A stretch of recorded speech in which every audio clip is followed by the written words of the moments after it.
खूप दिवसापासून लिहावं म्हटलं, पण आपल्या घरगुती कामापासून सुटका कुठे मिळते. थोडा वेळ मिळालाच तर निवांत झोपावं वाटतं, पण या सर्वामधून वेळ काढला फक्त तुझ्याचसाठी. तर मग ऐकू प्रिय मराठीवरती काय म्हणते ती. प्रिय सखी, हवेत गारवा वाढला आहे, म्हणजे अंगात हुडहुडी भरणार. मग त्यावेळेस चहाची आठवण झाल्याशिवाय राहणार नाही. ताजा ब्रूक बॉन्ड चहाची पावडर टाकून चहा बनवला आणि वाटलं बंधनातून मुक्त होता येतं. त्या जाहिरातीप्रमाणे बंधने झुगारता येतात का? बंधने झुगारता येत नाहीत. चहा पिऊन बंधने झुगारता आली असती तर सर्वांनी चहा नाही का प्यायला असता? ही कल्पना करायला म्हणायला खूप छान सहज वाटते, पण त्या जाहिरातीतील शब्द फक्त आपल्या मनापर्यंत पोहोचणारं साधन होतं. विचार केला तर बंधने झुगारून द्यायची कोणती?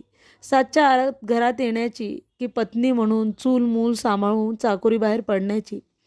अगं सखी, आपण म्हणतो स्त्री सर्वच क्षेत्रात पुरुषाबरोबर काम करते, पण बोटावर मोजण्या इतक्या स्त्रिया घराबाहेर पडल्या. परंतु आपली सामान्य स्त्री आजही अडाणीच आहे.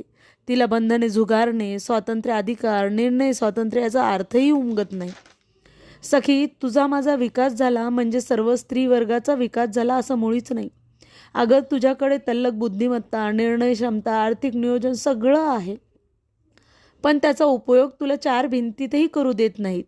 ही सत्य परिस्थिती नाकारता येणार नाही.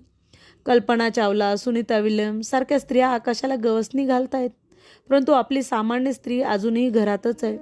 सखी, मला माहिती आहे तू याचा विचार नक्की करशील, तुझ्यासाठी नाही, पण तुझ्या मुलांसाठी, येणाऱ्या भावी पिढीसाठी. तिला ठाम निर्णय घ्यायला शिकव, नको असलेली बंधने झुगारायला सांग आणि मोकळा श्वास घे. नक्की विचार कर बरं का.